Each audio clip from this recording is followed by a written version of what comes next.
नमस्कार दोस्तों, मेरा नाम है शत्रुघ्न गौतम। आप सभी मित्रों का मेरे YouTube चैनल पर स्वागत है। आज के इस वीडियो में मैं आपके लिए लाया हूं मिशन प्रेरणा द्वारा निर्मित मॉड्यूल शिक्षण संग्रह, जिसको हम लोग कंपेडियम कहते हैं। इसका एक वीडियो में पहले अपलोड कर चुका हूं। ये हम वीडियो लाए हैं दूसरा, इसीलिए इसको हमने भाग 2 नाम दिया है। तो इस वीडियो को शुरू करने से पहले हम चाहेंगे आप पहला वाला वीडियो देख लें। अगर वो आपने ना देखा हो तो उसका लिंक डिस्क्रिप्शन बॉक्स में दिया हुआ है। और अगर हमारे चैनल पे पहली बार आए हैं तो इसको सब्सक्राइब करना बिल्कुल मत भूलिएगा और बेल आइकन को जरूर दबाएं, ताकि हमारे अन्य वीडियो के नोटिफिकेशन आप तक सबसे पहले मिलते हैं। Learning today, leading tomorrow. Let's start the video.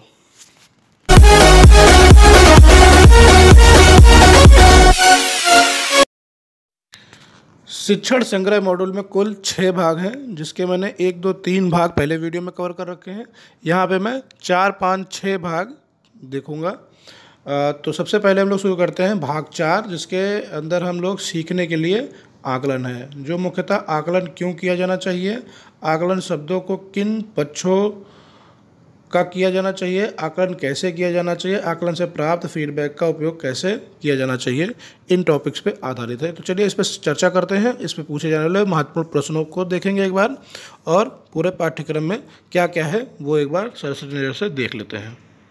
सबसे पहला पॉइंट है सीखने के लिए आकलन। तो जो भी हम दक्षताएँ विकसित करना चाहते हैं बच्चों में, उनके लिए एक असेसमेंट करते हैं, एक तरीके से परीक्षा लेते हैं। टेस्ट के माध्यम से मासिक टेस्ट करते हैं, या फिर आपके जो है क्वार्टरली, हाफ ईयरली या ईयरली जो भी एग्ज़ाम्स होते हैं, उनके माध्यम से हम लोग आकलन करते हैं कि बच्चों ने कितना गेन कर लिया, कितना सीख लिया। कोई 40% लाता है, कोई 50%, कोई 70%, कोई 80%। तो इस नंबरों को देख के आपको पता चल जाता है कि बच्चों ने कितना आकलन किया। तो इसको हम लोग बोलते हैं अंक आधारित आकलन। बच्चों की प्रगति पर निरंतर अपनी नज़र रखना चाहिए और उनका आकलन करते रहना चाहिए, जिसको हम लोग रचनात्मक आकलन कहते हैं। और उसके अनुसार अपनी शिक्षण विधियों को बदलते रहना चाहिए, जिसको हम लोग सीखने के लिए आकलन कहते हैं। और इस तरीके से बच्चों में जो परिवर्तन हो रहे होते हैं, उनमें कौन कौन से, जैसे नेतृत्व क्षमता, समूह के साथ बात करना, आत्मविश्वास, खेल संबंधी गतिविधियों में प्रतिभाग करना, तो इनको सबको भी दृष्टि में रखना चाहिए। इस प्रकार इसको सतत एवं व्यापक आकलन कहते हैं, इसको रचनात्मक आकलन भी कहते हैं। तो यहाँ पे 2-3 तरह के आकलन आपके दिए हुए हैं, इनको आप देख लें, थोड़ा इसका कॉन्सेप्ट अच्छे से क्लियर हो जाए। तो यहाँ पे प्रश्न पूछा जा सकता है, सतत एवं व्यापक आकलन या रचनात्मक आकलन या सीखने के लिए आकलन किस उद्देश्य के तहत दिए गए हैं, या किस शिक्षण संग्रह में दिए गए हैं, किस भाग में भी पूछ सकते हैं, या क्या होते हैं ये भी पूछ सकते हैं। अगला पॉइंट है आकलन क्यों करना चाहिए। तो इसमें दिए हुए सीखने सिखाने की योजनाओं को नियमित और उपयुक्त तरीके से परिवर्धित कर लागू करने के लिए, पाठ्यक्रम द्वारा निर्धारित समय विभिन्न विषयों में बच्चों की प्रगति परिवर्तनों को ज्ञात करने के लिए, बच्चों में आत्मविश्वास उत्पन्न करने और स्वमूल्यांकन हेतु प्रोत्साहित करने के लिए, बच्चों को सीखने और विकास में मदद करने की सुधार की संभावनाएं ढूंढने के लिए हमें आकलन की आवश्यकता होती है। बच्चों के किन पक्षों का आकलन करना चाहिए। तो आकलन करते समय बच्चों के भिन्न भिन्न विषय क्षेत्रों में सीखने, प्रदर्शन, कौशल, रुचि, रुझान, अभिप्रेरणा, एक निश्चित अवधि में सीखने वाले व्यवहार में होने वाले परिवर्तन तथा विद्यालय के भीतर और बाहर मौजूद विभिन्न स्थितियों और अवसरों के प्रति प्रतिक्रिया का ध्यान रखना चाहिए। तो इस तरीके के सभी चीज़ों का हमें आकलन करना चाहिए। यहाँ प्रश्न बनता है आकलन कैसे करना चाहिए। तो आप इसका उत्तर लिख सकते हैं मौखिक तरीकों से, व्यक्तिगत या समूह चर्चा, बातचीत, प्रश्नोत्तरी के साथ साथ लिखित तरीकों एवं बच्चों की कॉपियाँ, स्लेट, हरी पट्टी आदि का लिखित कार्य कराकर नियमित आकलन कर सकते हैं। तो इस तरीके से यहाँ पे प्रश्न आपके बनते जा रहे हैं, आप ध्यान दीजिएगा। भाग 5 में हम लोग देखेंगे संकल्पना, शैक्षिक नेतृत्व के गुण, शैक्षिक नेतृत्व के प्रकार, विद्यालय का विजन, व्यावसायिक क्षमता का, दक्षता का विकास, सामुदायिक सहभागिता, समावेशी शिक्षा, रिपोर्टिंग या डॉक्यूमेंटेशन।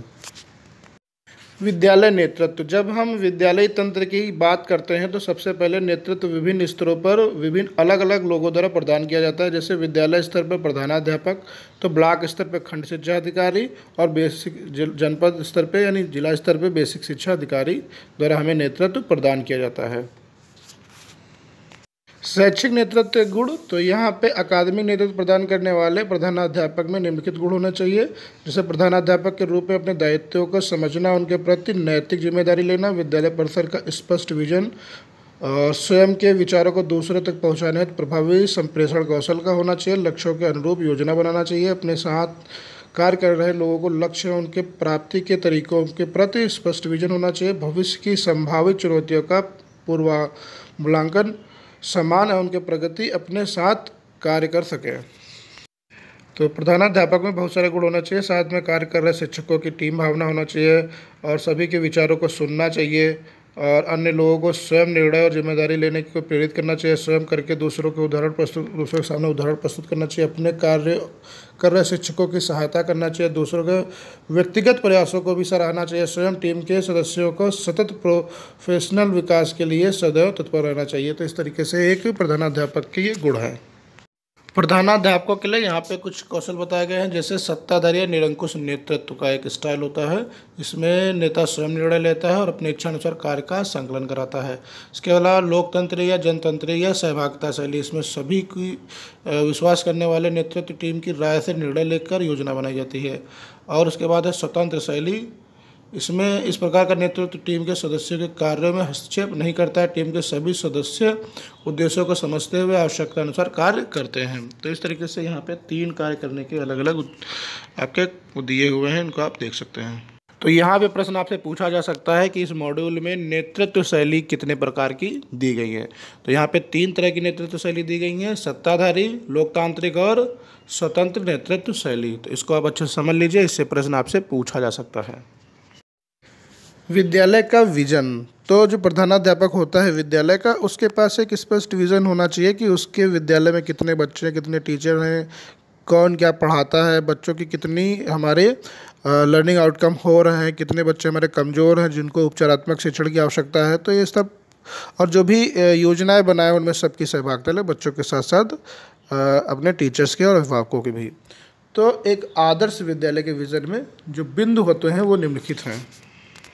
एक आदर्श विद्यालय के जो विज़न होते हैं वो इस तरीके से हो सकते हैं। विद्यालय में बच्चों की अभिव्यक्ति के लिए सुरक्षित स्थान और बच्चों में भय मुक्त अधिगम होना चाहिए, बच्चों की सभी बातों का सम्मान होना चाहिए, अधिगम के लिए बाल केंद्रित गतिविधियाँ होना चाहिए, बच्चों की अधिगम समस्याओं का निराकरण होना चाहिए, बच्चे विद्यालय में अन्य घटनाओं जैसे शिक्षक समुदाय समिति शैक्षिक सभी की गतिविधियों पर ध्यान रखना चाहिए, शिक्षक एवं बच्चों में सहज एवं आत्मीय संबंध होना चाहिए, शिक्षक शिक्षिकाओं को बच्चों की क्षमता का विश्वास होना चाहिए, बच्चे शिक्षक समय समय पर कक्षा भ्रमण कर प्रोजेक्ट कार्य करते हैं, बच्चे शैक्षिक विद्यालय में स्वच्छता का वातावरण होना चाहिए, विद्यालय बच्चों को रचनात्मक कार्यों के प्रदर्शन पे पेयजल शौचालय आदि की व्यवस्था होना चाहिए, खेल के मैदान और खेलने की अनुमति होनी चाहिए और बच्चों में आकलन पर परस्पर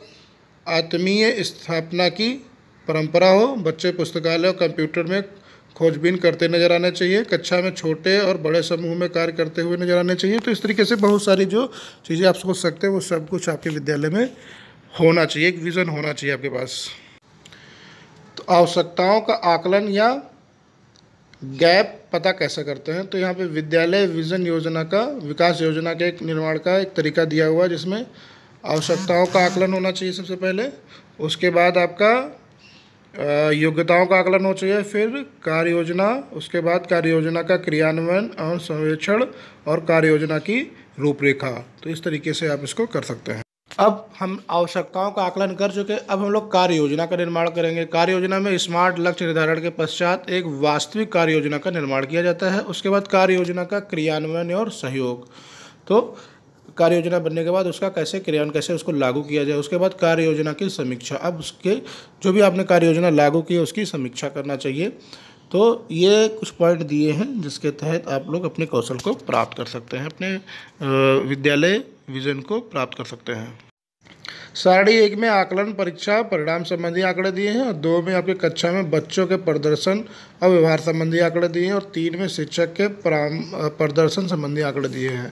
सामुदायिक सहयोग हेतु जो कार्य योजना बनाई गई, जिसमें एसएमसी अध्यक्ष के साथ साथ उनके समस्त सदस्य और अभिभावकों को हम लोग ले सकते हैं, जिसके तहत हम लोग भौतिक संसाधन और मानवीय संसाधनों पे बातचीत करके उनकी कार्य योजना बना सकते हैं, जिसका प्रारूप नीचे दिया हुआ है, जिसमें आप लोग आवश्यक बिंदु भौतिक और मानवीय और सामुदायिक सहयोग में भौतिक और मौखिक और अवधि। प्रश्न बनता है समावेशी शिक्षा किसे कहते हैं? तो समावेशी शिक्षा अर्थात ऐसी शिक्षा जो सबके लिए हो। विद्यालय में विविधताओं से भरे सभी प्रकार के बच्चों को एक साथ एक कक्षा में शिक्षा देना ही समावेशी शिक्षा कहलाती है।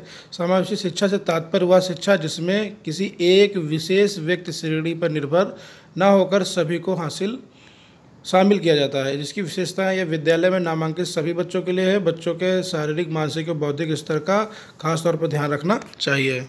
समावेशी शिक्षा में कमजोर, प्रतिभाशील, अमीर, गरीब, ऊंच नीच तथा दिव्यांगता में कोई भेदभाव नहीं होता। सभी बच्चों को सम्मान और अपनेपन की संस्कृति के साथ व्यक्तिगत मतभेदों को स्वीकार करने के लिए भी अवसर प्रदान किए जाते हैं। समावेशी शिक्षा एकीकरण के सिद्धांत पर आधारित है। तो यहाँ पे आपसे प्रश्न पूछा जा सकता है कि समावेशी शिक्षा किस सिद्धांत पर आधारित है? तो इसको याद रखिएगा, एकीकरण के सिद्धांत पर आधारित है। आखिरी पॉइंट है रिपोर्टिंग, डॉक्यूमेंटेशन। जो भी विद्यालय स्तर पर कार्यक्रम होते हैं उनकी रिपोर्ट बनाना, उनमें क्या क्या कैसे कैसे जो भी आपने कराया उसको लिख लेना चाहिए, अच्छे से लिख के अपने डॉक्यूमेंटेशन कर लेना चाहिए। यहाँ पे हम लोग बात करेंगे भाग 6, आखिरी मॉड्यूल के इस भाग के। तो चलते हैं, इसमें देखते हैं कहाँ कहाँ से प्रश्न पूछे जा सकते हैं। प्रमुख शिक्षण अधिगमों को यहाँ पे कक्षा वाइज, विषय वाइज संकलित किया गया है, जिनको विस्तार से आपको एक बार देख लेना चाहिए। तो यहाँ पे कक्षा 1 से लेके 8 तक की विषय हिंदी का अधिगम परिणाम दिया हुआ है। तो ये भाषा आपका हिंदी के बाद यहाँ पे आप देख सकते हैं गणित का भी आपका अधिगम परिणाम दिया हुआ है। तो इस तरीके से सभी विषयों की यहाँ पे पहले से प्रमुख शिक्षण परिणाम दिए हुए हैं, निर्धारित किए हुए हैं। इनको आप एक सरसरी नज़र में देख लें, क्योंकि ये बहुत ज़्यादा है। पूरे कक्षा 1 से 8 तक की पूरी सूची यहाँ पे है, और चाहे तो आप इसके PDF से देख सकते हैं। अब बात करते हैं शिक्षण योजना, यानी कि एक आपको पाठ्य योजना बनानी पड़ेगी, जिसको हम लोग लेसन प्लान कहते हैं। यहाँ पे कुछ लेसन प्लान के प्रारूप दिए हुए हैं। आप जो विषय पढ़ाते हैं उसका यहाँ से आप लेसन प्लान देख सकते हैं और बना के रख सकते हैं। कुछ शैक्षिक गतिविधियाँ के अंतर्गत कुछ गतिविधियाँ एकल रूप में तो कुछ सामूहिक रूप में, शारीरिक, मानसिक या दोनों स्वरूपों में पाठ्य बिंदुओं के उद्देश्यों के अनुसार इस्तेमाल की जा सकती हैं। लिखित और मौखिक सारी गतिविधियाँ सीखने में कारगर भूमिका निभाती हैं। तो यहाँ पे कुछ विधियों का आपको उपयोग करना बताया जाएगा, उनको हम लोग देखते हैं थोड़ा विस्तार से। भाषा विकास हेतु उपयोगी गतिविधियाँ, जिसमें पहला है ध्वनि पहचान व सुनने की दक्षता विकास हेतु उपयोगी विधियाँ। तो पहला है निर्देशन अनुपालन। तो निर्देशन अनुपालन में गतिविधियाँ जिनको आपको सुनकर कार्य पूरा करना होता है, जैसे ताली बजाना, छत की ओर देखना, आंखें बंद करना, बच्चों को छोटे और बड़े समूह के शब्दों के अंत में अथवा प्रथम अक्षर पर गतिविधि करना, कोई घटना, कहानी, प्रसंग सुनाकर उससे संबंधित सवाल करना, मैं बोलूं तुम बनाओ, शिक्षक के निर्देशों को सुनकर बच्चों द्वारा कागज़ की नाव और गेंद, मिट्टी की आकृतियाँ आदि बोर्ड पर बनाना, छोटी सरल कविताएं सुनना और समझना व उनसे संबंधित उत्तर देना, छोटी सरल कहानियाँ सुनकर सुनाना व समझकर उनसे संबंधित उत्तर देना। तो इस तरह की गतिविधियाँ आप लोग क्लास में करवाएंगे बच्चों से। अगली गतिविधि है बच्चों को समूह में बांटकर दादा आए बतासे लाए। तो इसमें क्या करना है, एक गोला बना लेना है, गोले में रेलगाड़ी की तरह बच्चों को खड़ा कर लेना है और बीच में टीचर को या जो गतिविधि कराएगा उसको खड़े हो जाना है और वो बीच में घूम घूम के बोलेगा दादा आए बतासे लाए। तो बच्चे भी उसी आवाज़ में बोलेंगे दादा आए बतासे लाए। तो जिधर हाथ करके आप घूमेंगे बच्चे उस तरफ को घूमेंगे, आप दोबारा उल्टा साइड में घूमेंगे तो बच्चे भी उल्टा साइड में घूमेंगे। और उसके बाद कई बार ये कह के ऊंची और नीची आवाज़ में आप एकदम से कोई नंबर बोल दें, जैसे 3, 4 या 5, तो बच्चों को 3, 4, 5 के जो भी नंबर आप बोलेंगे उसका जोड़ा बना लेना है, यानी उनका एक समूह बना लेना है। और जो इस तरह के समूह नहीं बना पाएगा उसको बाहर कर देना है। बहुत मज़ेदार गेम है, हम लोग बच्चों को कराते हैं अपने, और अक्सर आप लोगों ने ट्रेनिंग में किया होगा। सभी बच्चों की सहभागिता हेतु जो गतिविधियाँ बड़े समूहों में हों, जिन्हें वह सुनिश्चित करने के लिए कि हर बच्चे को बोलने का मौका मिले, आप कोई तरीका अपना सकते हैं। जैसे वर्ग अथवा किसी वर्ग अथवा अक्षर को ले, जैसे माँ, और कहे अब वे बच्चे बोलेंगे जिनका नाम माँ से शुरू होता है। इसी प्रकार अन्य बच्चों को भी बोलने का मौका दें। एक अखबारी कागज़ की गेंद बना लें, विभिन्न क्रियाकलापों के समय अलग अलग बच्चों की ओर फेंक दें, जिस बच्चे के पास जाए उसे बोलने का मौका दें। बच्चों को 4-5 श्रेणियों में बांट दें, जैसे बर्फ़ी, जलेबी, लड्डू, रसगुल्ला। अब बच्चों के नाम इन श्रेणियों में लिखकर दीवार पर लगा दें। अब किसी भी क्रियाकलाप के समय आप कह सकते हैं अब वो बच्चे बोलेंगे जो बर्फ़ी श्रेणी में आते हैं। इसी प्रकार अलग अलग समय पर अलग अलग श्रेणियों के नाम लेकर बच्चों को बोलने का अवसर दें। बच्चों के जन्म के महीने अथवा दिन के आधार पर भी बच्चों को बोलने का मौका दे सकते हैं।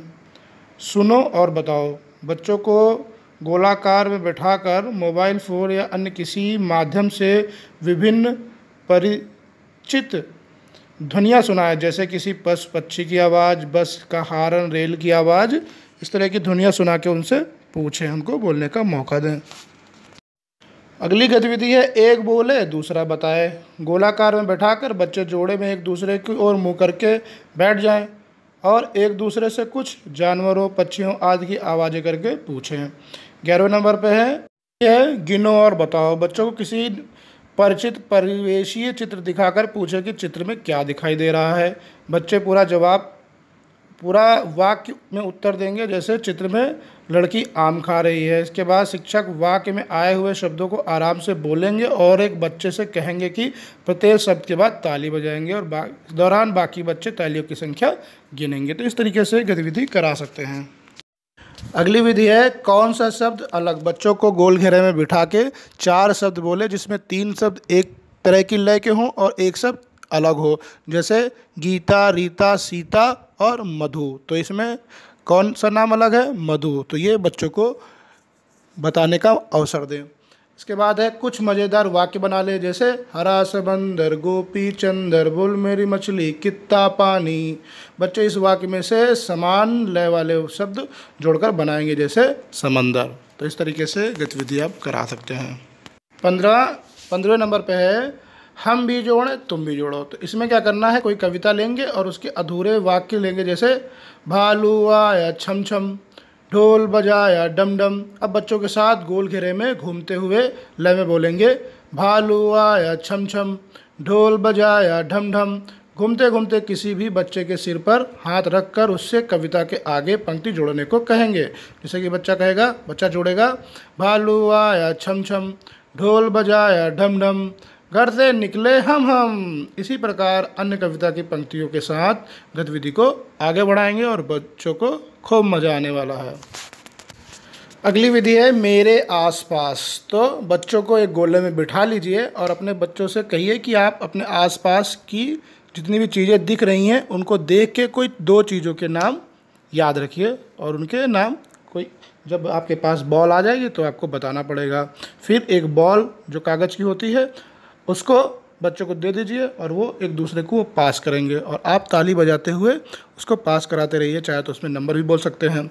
उसके बाद जहाँ पे रुकेंगे स्टॉप करेंगे और बॉल जिस बच्चे के पास पहुँचेगी उससे कहेंगे आप खड़े होइए और बताइए आपने आसपास जो 2 शब्द आपको बोलने हैं। तो वो जो भी शब्द बोलेगा, जैसे बोतल, तो अलग अलग तोड़ के बोलेगा बोतल। इस तरीके से उसको शब्द के बारे में समझाएंगे और उसके बाद ये खेल आगे शुरू करेंगे। इस तरीके से श्रीमान जी उपस्थित, बच्चों से कहें कि आज उनकी उपस्थिति अलग तरीके से ली जाएगी। हर बच्चे को ध्यान से सुनते हुए अपना नाम आने पर श्रीमान जी उपस्थिति बोलना है, श्रीमान जी उपस्थित बोलना है। तो जो बच्चा उपस्थित होगा उसको खड़े होकर अपने नाम को तोड़ के बोलना होगा और उस पर ताड़ी भी बजानी होगी। जैसे गोपाल है तो कहेगा श्रीमान जी गोपाल उपस्थित, गोपाल। तो इस तरीके से वो ताड़ी बजा के बोलेगा। आगे है नाम क्या है। सभी बच्चों को गोल घेरे में बिठा देना है। अपने अपने आसपास कुछ चित्र कार्ड उलट कर रख दें। उसके बाद चित्र कार्ड जैसे मोर का चित्र कार्ड उठाएं। कार्ड उठाते समय इस बात का ध्यान रखें कि बच्चे इस कार्ड को देख ना पाएं। चित्र उठाकर बच्चों से कहें कि मेरे पास एक चित्र है जिसका नाम माँ से शुरू होता है। बच्चे कोई भी संभावित उत्तर दे सकते हैं, जैसे मोमबत्ती, मोबाइल, मोर इत्यादि। सही उत्तर आने तक ना जी ना कहते रहें और जब उत्तर आ जाए तो सभी बच्चों को चित्र दिखाएं। यदि कुछ शब्दों के बाद भी सही उत्तर ना मिले तो भी चित्र दिखाएं और नाम बताने को कहें। इस प्रकार अन्य चित्रों के साथ गतिविधियों को आगे बढ़ाएं। बच्चे स्वयं भी संचालन कर सकते हैं। देखो बोलो 19वीं विधि है। बच्चों को गोलों में बिठाकर आसपास की वस्तुओं को देखने को कहें। इसके बाद किसी बच्चे से पूछे कि उसने क्या क्या देखा। उसके बाद जब कोई एक वर्ड अक्षर बोलकर बच्चों से उसके आसपास की उस वस्तु का नाम बोलने के लिए कहें जो बोले गए वर्ड से शुरू होती है। जैसे आपने कहा पा। अब बच्चे अपने आसपास देखते हैं और उन वस्तुओं के नाम बताएंगे जिनके नाम का पहला अक्षर पा होगा, जैसे पंखा, पेन, पेंसिल आदि। दिए गए वर्ड और अक्षर से किसी वस्तु का नाम ना मिले तो बच्चों को कोई दूसरा वर्ड या अक्षर देना चाहिए। इसी प्रकार बच्चे द्वारा भी यह गतिविधि आगे बढ़ानी चाहिए। अगली विधि है सुनो कूदो। 20वीं विधि है सुनो और कूदो। सभी बच्चों को एक गोले में खड़ा कर दें। अब बताया कि किसी अक्षर के साथ एक खेल खेलेंगे। जैसे कि अगर वह खेल रा अक्षर के साथ खेलना है तो आप कुछ शब्द बोलेंगे जिनसे बच्चों को ध्यान से सुनना है। अगर शब्द की पहली ध्वनि रा हो तो बच्चों सभी को आगे कूदना है और यदि शब्द की पहली ध्वनि रा नहीं है तो सभी को पीछे कूदना है। शब्दों को जल्दी से बोलना चाहिए। रा शब्द से शुरू होने वाले और रा शब्द से ना शुरू होने वाले शब्दों को। बच्चों को शब्द की शुरुआती ध्वनि को पहचान कर एक कदम आगे या एक कदम पीछे कूदना होता है। गतिविधि के प्रारंभ में बहुत ही सरल शब्दों को लेना चाहिए, जैसे रसगुल्ला है, रसमलाई है, रबड़ी है, रस है, रस्सी है, इस प्रकार के। अगली विधि है सुनो सुनाओ, सुनो बनाओ। सभी बच्चों को दो दो समूहों के आमने सामने बिठा दें। अब हर समूह को एक एक ध्वनि दें, जैसे गा या। अब हर समूह से एक बच्चा गा या दूसरा बच्चा या पर खत्म होने वाला शब्द बोलेगा, जैसे आएगा, बुलाया। इस खेल में बच्चे सार्थक व निरर्थक शब्द दोनों प्रकार के शब्द बना सकते हैं। नाम बताओ। सभी बच्चों को गोल घेरे में बिठा दें और कुछ बच्चों को पर्चियां बनाकर रख दें। अब एक एक पर्ची को रुमाल में बांधे और ताली बजाते हुए रुमाल को आगे बढ़ाएं। जिस बच्चे के पास ताली रुके उसे रुमाल लेकर पर्ची निकाल तथा वर्ड पढ़ें। मान लीजिए कि लिखा गया अक्षर है गा। अब बच्चा उस अक्षर से कक्षा के कम से कम 2 बच्चों के नाम बताएगा। अगली विधि है अदल बदल।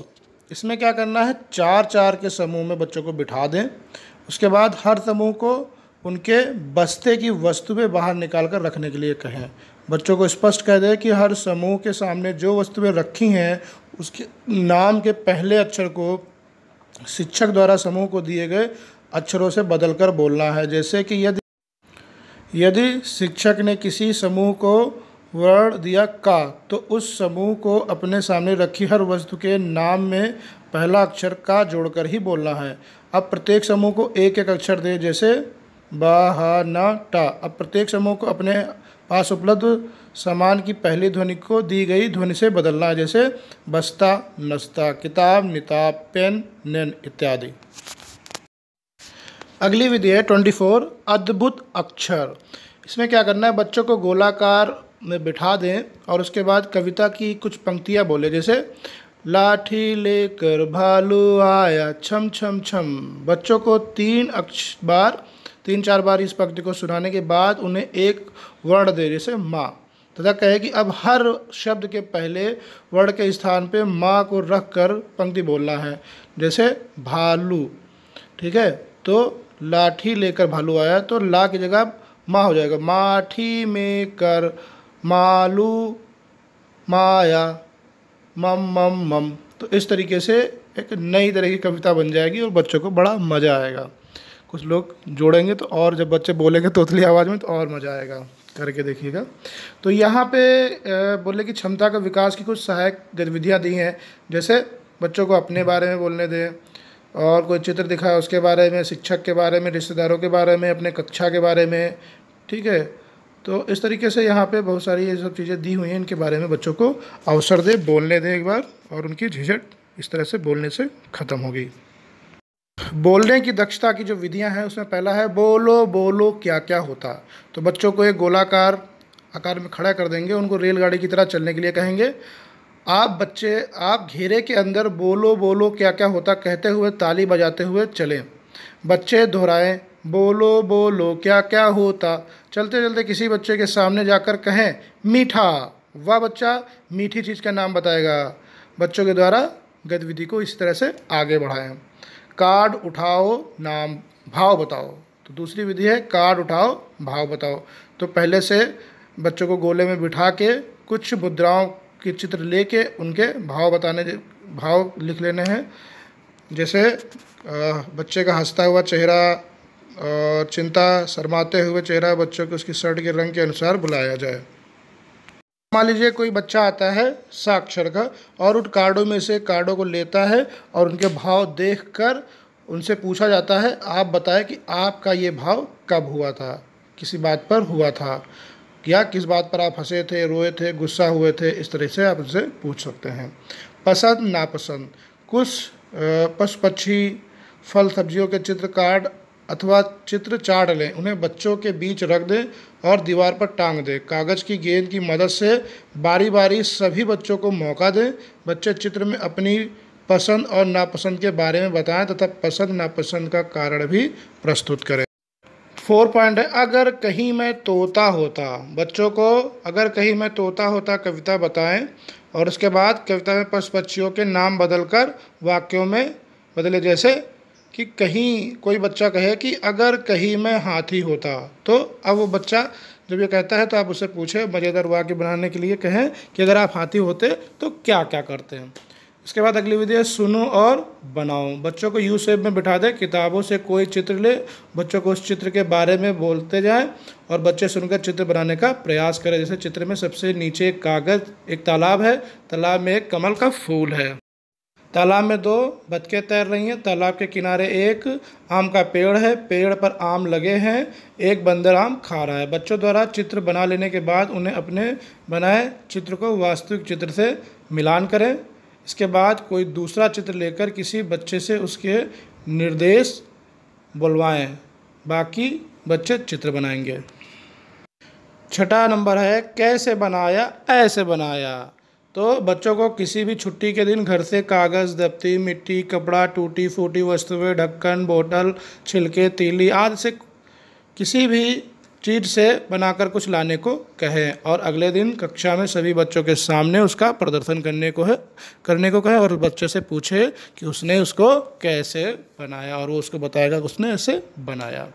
अगली विधि है बोलो बोलो कौन है वो।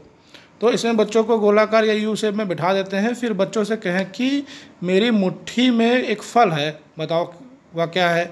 बच्चे कहेंगे इसके बारे में कुछ हिंट दें, बच्चों को हिंट दें। वह फल पीले रंग का है, लंबा है, बेलनाकार है और दर्जन में बिकता है, छिलका उतार कर खाया जाता है। बच्चों द्वारा केला पहचान लेने पर अन्य बच्चों द्वारा गतिविधियों को आगे बढ़ाएं। तो इस तरीके से मज़ेदार विधियों के माध्यम से आप बच्चों को सिखाएंगे। 8वीं विधि है आप बोले मैं बनाऊं। श्याम पट के पास जाकर बच्चों से कहें कि मुझे कोई चित्र बनाना है, आप बोलकर बताएं कि कैसे कैसे बनाया जाए। जैसे कि आम का चित्र बनाना है तो बच्चे निर्देश देंगे, पहले गोला बनाएं, फिर नीचे की तरफ गोले में घुंडी बनाएं। बच्चों को निर्देशों के अनुसार चित्र बनाते रहें, फिर अंत में बच्चों से पूछे क्या ये आम बन गया, तो बच्चे हाँ या ना में जवाब देंगे और इस गतिविधि को बच्चों की मदद से आगे बढ़ाएं। इसी तरीके से अगली विधि है 9 नंबर पे देखो भालो बोलो जी। तो इस विधि में क्या करेंगे, बच्चों को गोल आकार में बिठा देंगे, सभी से कक्षा की चीज़ों को ध्यानपूर्वक देखने को कहेंगे। उसके बाद घूमते हुए किसी बच्चे के सिर पर हाथ रखकर वह बच्चा हाथ रखते ही आंखें बंद कर लेगा और बच्चे से कक्षा के बारे में प्रश्न पूछेंगे, जैसे कक्षा में कौन सी चीज़ सफ़ेद रंग की है, कुल कितनी खिड़कियां हैं, गोल चीज़ें कौन कौन सी हैं, पानी में डूब जाए ऐसी चीज़ कौन सी है। आंखें बंद करके ही उत्तर देना होता है। इसके बाद अगले बच्चे से आप इस तरह के सवाल करें। अगला है दाम क्या है। बच्चों को 4 समूह में बैठा दें, हर समूह को किसी एक चीज़ का विक्रेता बना दें, जैसे समूह 1 सब्जी, समूह 2 फल, समूह 3 मिठाई, समूह 4 राशन की दुकान। इसके बाद हर समूह पर जाकर बच्चों से बातचीत करें, क्या बेच रहे हैं आप, क्या दाम है आदि। बच्चे अपनी अपनी दुकान पर बिक्री से संबंधित आवाज़ें भी लगाएंगे, जैसे ले लो ताज़ी हरी सब्जी। वाह क्या मज़ेदार स्टाइल है। अगली विधि है 11वां कौन क्या है। बच्चों को गोल आकार में बैठा दें, उसके बाद 5 बच्चों को अपने पास बुलाकर 6 बच्चों को अपने पास बुलाकर 2-2 के 3 समूहों में बना दें। एक समूह को सब्जी वाले खरीदार का रोल प्ले करना है, दूसरे को डॉक्टर मरीज का और तीसरे को टीचर व बच्चे का। तीनों समूह को कुछ डायलॉग तैयार करके दें। अब प्रत्येक समूह एक एक कर आपस में बातचीत करेंगे, बच्चे सुनकर पता करेंगे बातचीत किसके बीच हो रही है। अगला है कौन निकल सकता नीचे से। बच्चों से उनके द्वारा देखे गए किसी जानवर के बारे में पूछे। अगर बच्चे जानवर का नाम बता दें, जैसे बकरी, तो बच्चों से पूछेगी क्या कौन कौन इस चीज़ें जो बकरी के नीचे पैरों के नीचे से निकाली जा सकती हैं। तो बच्चों से बीच बीच में कुछ संवाद भी करते रहें, जैसे ये तो नहीं निकल पाएगी। इस तरह अन्य जानवरों का भी नाम बताकर बच्चों से गतिविधि कराते रहें। अगली विधि है कैसे बनेगा कौवा मोर। बच्चों से कौवा और मोर के बारे में अलग अलग बातचीत करें, आकार, रंग, शारीरिक बनावट आदि। अब बच्चों से कहें कि अगर कौवे को मोर बनाना हो तो उसमें क्या हटाना पड़ेगा, क्या जोड़ना पड़ेगा, क्या यही रहेगा। इसी तरह अन्य पशु पक्षियों के बारे में बात करें। 14वीं विधि है नहीं ये हो नहीं सकता। बच्चों से कुछ ऐसी बातें करें जो कि संभव नहीं हो सकती, जैसे चींटी के ऊपर हाथी को नहीं बैठाया जा सकता, भैंस साइकिल नहीं चला सकती। इस प्रकार कुछ असंभव कल्पनाएं बच्चे करें और कक्षा में बताएं। मेरा घर मेरा स्कूल। बच्चों को गोल घेरे में बिठाएं और अपने घर से स्कूल आने तक का एक नक्शा जैसा बोलकर प्रस्तुत करने को कहें, जैसे घर के ठीक सामने कुआं है, इसके कुएं दाएं से होकर सड़क गुजरती है, सड़क कुछ दूर जाकर दाईं ओर मुड़ जाती है, वहाँ पर नीम का एक पेड़ है, जिससे पास मेरा स्कूल है। इसके बाद बच्चों से कहें कि वो भी अपने घर से स्कूल तक आने का नक्शा व रास्ते में पड़ने वाली जगह चीज़ों के बारे में बोलकर बताएं। अगली विधि है अंतर खोजो बताओ। कक्षा में 2 चित्र टांग दें, दूसरा चित्र पहले चित्र जैसा ही हो, लेकिन उसमें बारीक कम से कम 8 से 10 गलतियां होनी चाहिए, अंतर होने चाहिए। बच्चे उन अंतरों को खोजें, जैसे कि पेपर में आता है अंतर बताओ। इसमें दूसरा करवा सकते हैं, बच्चों को 2 परिचित वस्तुएं दिखाएं, उनका नाम बताएं, जैसे पेन और बोतल, पत्थर और फूल। अब बच्चे इनमें अंतर बताएं। 17वीं विधि है बताओ तो जानूं। किसी एक बच्चे को कक्षा के बाहर भेजें, बच्चा बाहर से कोई चीज़ देख कर आए, कक्षा के बाकी बच्चे उस चीज़ का अनुमान लगाए। बाहर गए बच्चे को केवल हाँ और ना कहते हुए उत्तर देना है। शेष बच्चे सवालों के द्वारा उस चीज़ को पता करने की कोशिश करेंगे। चित्र पर बातचीत। पाठ्य पुस्तक के कोई चित्र या कोई दूसरा चित्र लेके आप उस पर बच्चों से बातचीत कर सकते हैं। चित्र देख के बच्चों से कहें, वो वाक्य बनाए, उस पर क्या हो रहा है बताने का प्रयास करें। पठन पाठन विकास में सहायक गतिविधियाँ। तो यहाँ पे पठन पाठन से संबंधित कुछ गतिविधियाँ दी हैं, इनको संक्षिप्त में देखेंगे। किसी सरल अंश को बार बार मौखिक रूप से बोलकर पढ़ना। मौन पाठन। किसी अखबार, पत्रिका, पोस्टर, कैलेंडर, कहानी की किताब पर नियमित रूप से चर्चा। विशेष टॉक टाइम। पढ़े गए अंश पर चर्चा बातचीत के लिए। पढ़ने की जोड़ी बनाना, जोड़ी में पढ़ना, सवाल जवाब करना, अनुमान लगाना, संबंधित गतिविधियाँ पाठ पर और प्रश्न निर्माण गतिविधियाँ। इनके माध्यम से पठन पाठन का हम लोग विकास करेंगे। तरीके से पठित अंश विशेषकर कहानी का नक्शा बनाना, पठित अंश पर मानसिक छवियाँ बनाना, पठित अंश पर विवरण मैप बनाना, पठित अंश पर अनुक्रम चार्ट बनाना, पठित अंश के कार्य कारण एवं प्रभाव का विचार व्यक्त करना, पठित अंश में तुलना और समानता उत्पन्न करना, बच्चों में दृश्य शब्दावली विकसित करने की गतिविधियाँ। इसके बाद अगली विधि है वर्ण पहचान में सहायक विधियाँ। वर्ण पहचान में सहायक गतिविधियों में सबसे पहले तेरा अक्षर मेरा अक्षर गतिविधि कराएंगे। इसमें क्या करेंगे, बच्चों को खुले में ले जाएं, वहाँ पे कुछ फर्श पर वर्गाकार साड़ी बना लें और उसमें प्रत्येक वर्ग में एक वर्ण लिख दें या कोई कार्ड रख दें। उसके बाद बच्चों को बारी बारी से किसी वर्ग खाने में कूदने को कहें और जिसमें कूदे उसको उच्चारण करें। तो बोले गए वर्ण के अनुसार अगर उस खाने में वो गलती करता है तो उसको सही वर्ण वो ढूंढ के उसमें कूदे। और ये प्रक्रिया हम बार बार बच्चों के साथ कराते रहेंगे, अन्य बच्चों के साथ भी। गतिविधियों का विस्तार। गतिविधियों के अगले चरण में वर्ण के स्थान पर अब शब्द कार्ड रख दें। शब्द बोलते हुए बच्चों को संबोधित करने के खाने में कूदने को कहें। क्रमशः इस गतिविधि का संचालन बच्चों से कराएं। साथी खोजें। अगली विधि है साथी खोजें। बच्चों को संख्या। अगली विधि है हवा हवाई। इसमें यू शेप में बच्चों को बिठा दें, किसी एक बच्चे को अपने पास बुलाकर उसके कान में कोई वर्ण बोले।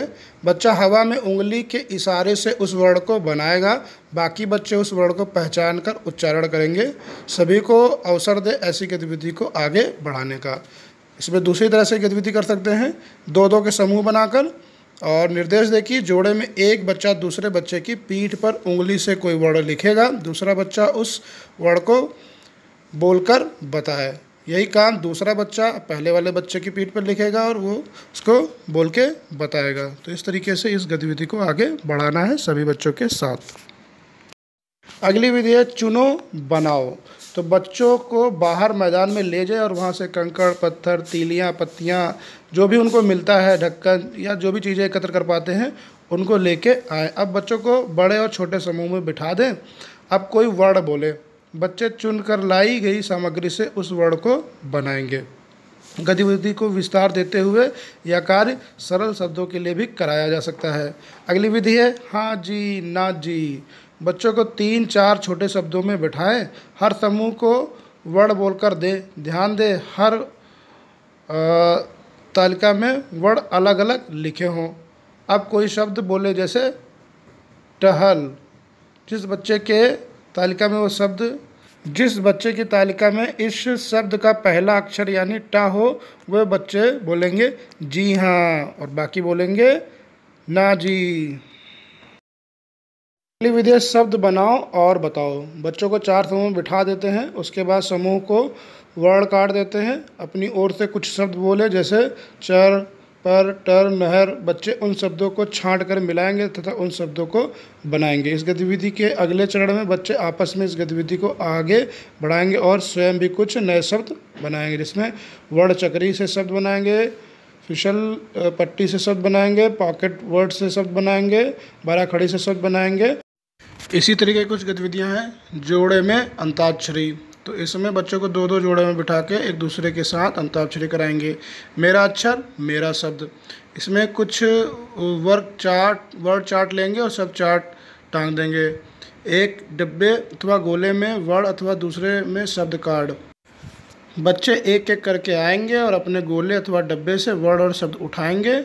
अब बच्चे उठाए गए शब्दों को चार्ट में ढूंढकर बताएंगे। बच्चों द्वारा वर्ण अथवा शब्द खोज लेने पर पुनः कार्ड वापस रखवाकर फिर से उठवाएं और नए वर्ण और शब्द को ढूंढवाएं। जब हम मिले देखो बताओ, इस तरह की गतिविधियां आगे कराते रहेंगे। चित्र को देखकर कहानी बनाना, जैसे प्यासा कौवा, उसको देख के कहानी बनाते हैं और उसको सही क्रम में लगाते हैं। यहाँ पे चित्र दिया हुआ है, इसको देखकर वाक्य के माध्यम से कहानी बनाने का प्रयास करते हैं। तो इस तरीके से बच्चों की एक्टिविटी करा सकते हैं। दी गई जानकारी के आधार पर एक अनुच्छेद जुड़वाना, जैसे बीज, अंकुर, पौधा, पेड़, फल। इस तरीके से दी गई विशेषताएँ बताने वाले बीजों का उपयोग करते हुए अनुच्छेद लिखवाना, जैसे फल वाला चार पैर, पूंछ, जानवर, कुत्ता, वफादार, लगाव होता है। तो इस तरीके से बच्चों को ये चित्र दिखा के इस पे एक एक अनुच्छेद लिखवा सकते हैं। ये प्रातःकालीन सभा यानी कि प्रार्थना सत्र का दैनिक प्रारूप है। इसमें आप पूरे हफ्ते का शेड्यूल दिया हुआ है। इसी तरीके से ये संध्याकालीन का है। इसमें शाम की समय जब छुट्टी होती है उसका पूरा शेड्यूल दिया हुआ है। तो दिन में 2 बार इसके लिए 30-30 मिनट निर्धारित किए गए हैं। इस पे प्रश्न पूछा गया है, तो आप इसको ध्यान में रखिएगा। उच्च प्राथमिक स्तर 2 विद्यालय शिक्षक आधारित समय सारणी। तो यहाँ पे इस तरीके से 2 शिक्षक, 3 शिक्षक, 4 शिक्षक और 5 शिक्षक तक आपकी जूनियर और प्राइमरी की समय सारणी दी हुई है, जिसके हिसाब से आपका जो भी अनुरूप हो, जितने भी शिक्षक हो उसके अनुरूप आप अपनी समय सारणी बना के रख लें।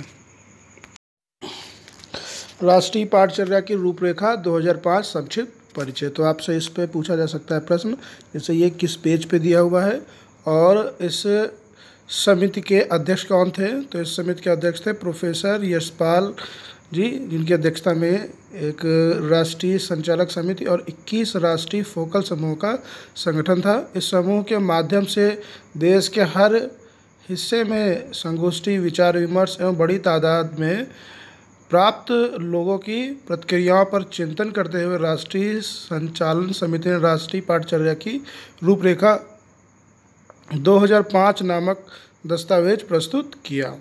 राष्ट्रीय पाठचर्या की रूपरेखा 2005 का आरंभ रविन्द्रनाथ टैगोर के निबंध सभ्यता और प्रगति के अंश से होता है।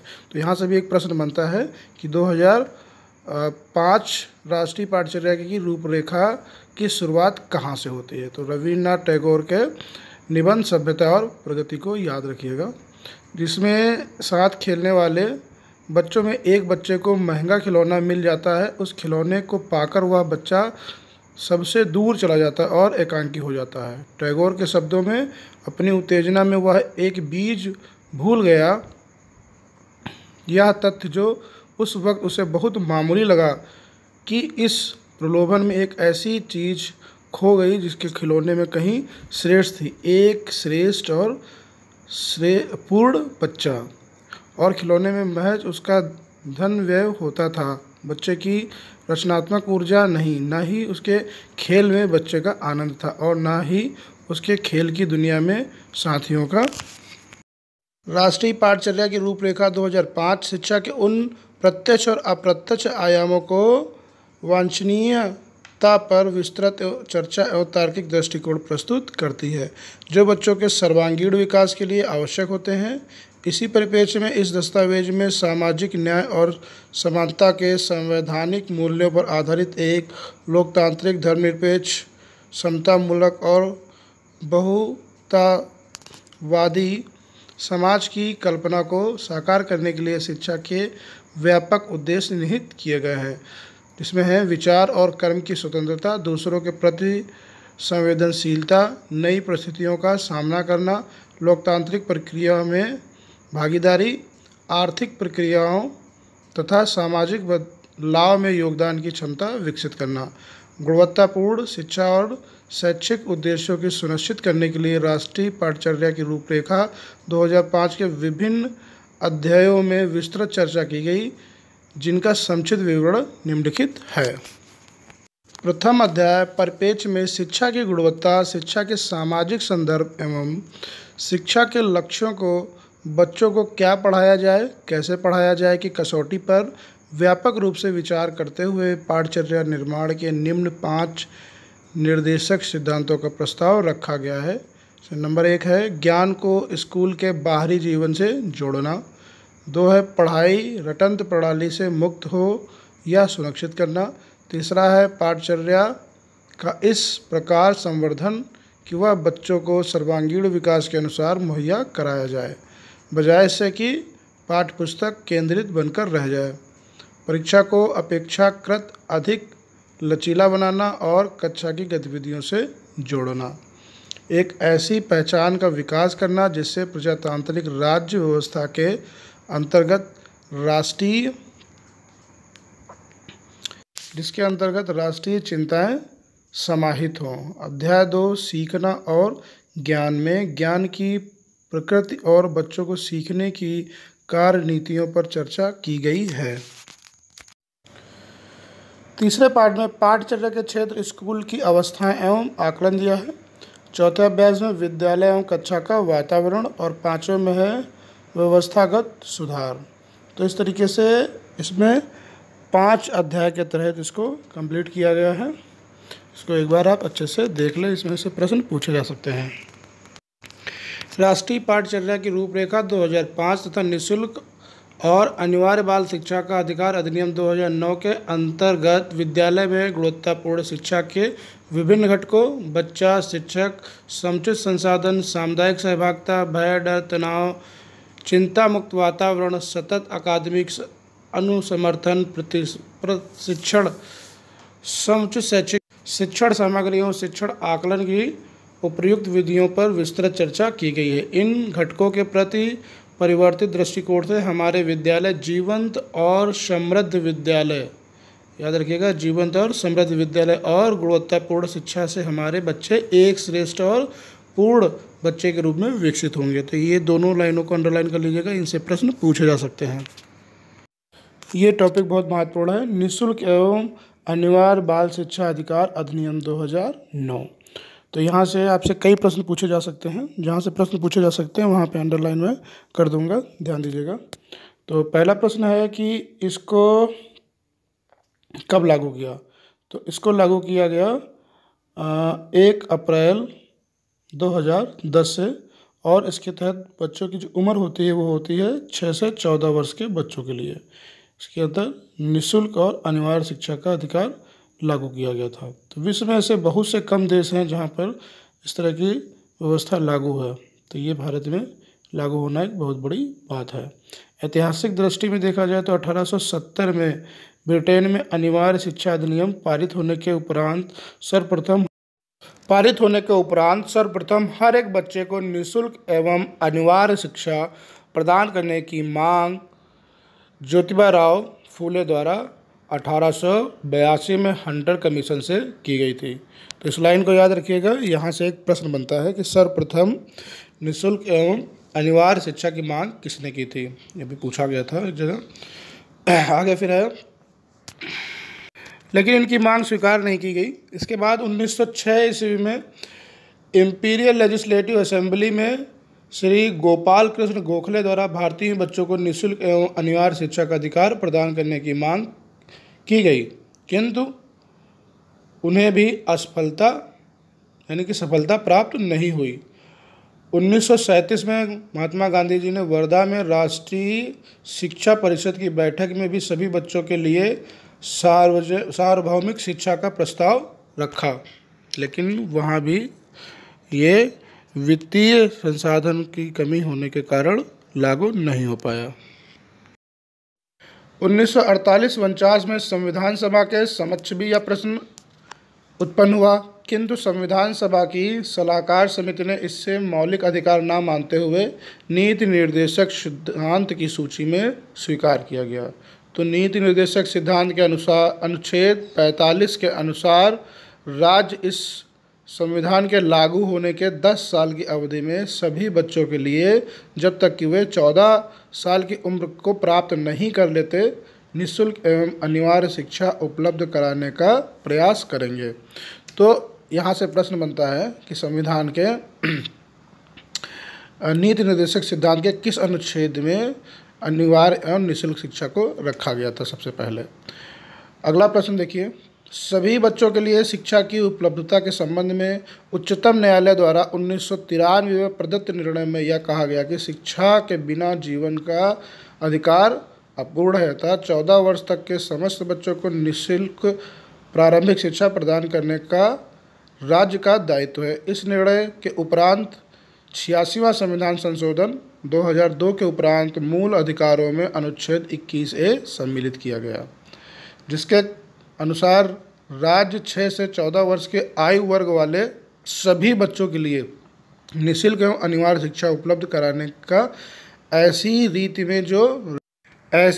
जो राज्य विधि द्वारा अवधारित करे उपबंध करेगा। इसके साथ ही संविधान के अनुच्छेद 45 के लिए निम्नलिखित अनुच्छेद स्थानांतरित किया। राज्य सभी बच्चों को जब तक कि वे अपनी 6 वर्ष की उम्र पूरी नहीं कर लेते बचपन पूर्व सुरक्षा उपलब्ध कराने के अवसर प्रदान करेगा। संविधान के अनुच्छेद 51A में धारा J के बाद निम्नलिखित धारा जोड़ी गई। धारा K, यदि माता पिता या संरक्षक 6 वर्ष से 14 वर्ष तक की आयु वाले अपने यथास्थिति बालक बालिका या प्रतिपल्ल के शिक्षा के अवसर प्रदान करें। तो इस प्रकार यहाँ से भी एक क्वेश्चन बन सकता है। इसके फलस्वरूप प्रारंभिक शिक्षा को एक मौलिक अधिकार का दर्जा प्राप्त हुआ और सभी बच्चों को यह अधिकार उपलब्ध कराने के लिए प्रयास प्रारंभ हुए। इसी क्रम में 2006 में शिक्षा का अधिकार अधिनियम एक मॉडल विधेयक विकसित हुआ जो 4 अगस्त 2009 को निःशुल्क एवं अनिवार्य बाल शिक्षा का अधिकार अधिनियम 2009 के रूप में पारित हुआ। 27 अगस्त 2009 को भारत के राजपत्र में प्रकाशित हुआ। अंततः भारत के सभी बच्चों को निःशुल्क एवं अनिवार्य शिक्षा प्राप्त करने की यात्रा लगभग 1 शताब्दी के बाद 2010 में मंजिल प्राप्त हो सकी। 1 अप्रैल 2010 से शिक्षा का अधिकार अधिनियम लागू हो गया। तो ये नोट कर लीजिएगा, 1 अप्रैल 2010 से ये लागू हुआ और भारतीय गजट में कब आया? ये 4 अगस्त 2009 को। तो इस तरीके 27 अगस्त 2009 को भारतीय राजपत्र में प्रकाशित किया गया था। शिक्षा का अधिकार अब 6 से 14 वर्ष तक के सभी बच्चों के लिए एक मौलिक अधिकार है और प्रत्येक राज्य बच्चे के कक्षा 8 तक निःशुल्क उपलब्ध कराने के लिए उत्तरदायी। यह अधिनियम निम्नलिखित कारणों से अन्य देशों से शिक्षा अधिनियमों से विशिष्ट है। नंबर 1 है, निःशुल्क की परिभाषा शुल्क न देने से काफ़ी आगे जाती है। अनिवार्यता सरकारों पर है, ना कि पालकों पर। इसका बल प्रत्येक सरकार के भेदभाव को खत्म करते हुए समावेशी शिक्षा पर है। पठन पाठन प्रक्रिया में गुणवत्ता सुनिश्चित करने पर है। अधिनियम के क्रियान्वयन की देखरेख एक अलग संवैधानिक आयोग द्वारा विद्यालय के किसी मान एवं मानक का निर्धारण, बाल अधिकारों को कानून के दायरे में लाना। विद्यालय और अध्यापकों के उत्तरदायित्व और जिम्मेदारियों को भी इसमें दिया गया है। देखते हैं। विद्यालय अपने यहाँ दाखिला लिए हुए सब बच्चों को निःशुल्क एवं अनिवार्य शिक्षा प्रदान करेंगे। कोई भी विद्यालय या व्यक्ति बच्चे का दाखिला देते समय कोई कैपिटेशन शुल्क नहीं लेगा और न ही बच्चे या उसके माता पिता या अभिभावक को चयन की प्रक्रिया हेतु बाध्य करेगा। यदि बच्चे को किसी तरह की चयन की प्रक्रिया हेतु बाध्य किया जाता है तो पहली गलती पर 25,000 रुपये की सीमा तक जुर्माना लगाया जाएगा और उसके बाद अगर गलती होती है तो 50,000 रुपये तक का जुर्माना देय होगा। यहाँ से आपसे प्रश्न पूछा जा सकता है कि कितना जुर्माना लगाया जाता है अनिवार्य एवं निःशुल्क एवं अनिवार्य बाल शिक्षा अधिनियम के तहत। तो इसको थोड़ा सा याद रखिएगा। प्रारंभिक शिक्षा के लिए बच्चों की उम्र का निर्धारण बच्चे के जन्म प्रमाण पत्र के आधार पर होगा जो जन्म, मृत्यु और विवाह पंजीकरण अधिनियम 1888 के प्रावधान के अनुसार ऐसे निर्धारित दस्तावेजों के अनुरूप होगा। किंतु आयु के सबूत के अभाव में दाखिला लेने से आप मना नहीं कर सकते हैं। बच्चों का दाखिला विद्यालय के शैक्षिक वर्ष के प्रारंभ में या निर्धारित बढ़ी हुई समय सीमा के भीतर होगा। बढ़ी हुई सीमा के बाद भी यदि दाखिले की मांग की जाती है तो उन्हें मना नहीं किया जाएगा। दाखिला प्राप्त किसी बच्चे को किसी कक्षा में रोका नहीं जाएगा और ना ही प्रारंभिक शिक्षा पूरी होने से पहले उसे विद्यालय से बाहर किया जाएगा। किसी बच्चे को शारीरिक रूप से दंडित या मानसिक उत्पीड़न नहीं किया जाएगा। उपयोगी शैक्षिक वेबसाइट, शिक्षा से संबंधित कुछ वेबसाइट दी हुई हैं, आप इनको देख सकते हैं, आपके काम आ सकती हैं। ये तालिका प्रमुख जयंती और दिवसों की है। इससे आपसे जयंती व दिवस भी पूछे जा सकते हैं, एक बार देख लें। और इसके बाद ये जो तालिका है ये आपको दिया है शिक्षण संबंधी उपयोगी साहित्य की किताबों की सूची दी है। यहाँ पे जो अन्य विभाग सहायता करते हैं उनकी लिस्ट दी हुई है और ये कुछ फुल फॉर्म दी हुई हैं, उनको आप अच्छे से देख लीजिए। और ये हमारे कुछ हेल्पलाइन नंबर दिए हुए हैं और ये बेसिक जो विभाग है उसका पूरा प्रशासनिक व्यवस्था दी है। तो इस तरीके से इसको आप अच्छे से समझ लीजिए, इससे कई सारे प्रश्न पूछे जा सकते हैं। वीडियो अगर पसंद आए तो प्लीज़ इसको लाइक करना बिल्कुल मत भूलें, शेयर करें अपने दोस्तों के बीच में, और हमारे चैनल को सब्सक्राइब करना बिल्कुल ना भूलें, और बेल आइकन को दबाएं ताकि हमारे और वीडियो का नोटिफिकेशन आप तक सबसे पहले मिल सके। जय हिंद, जय भारत।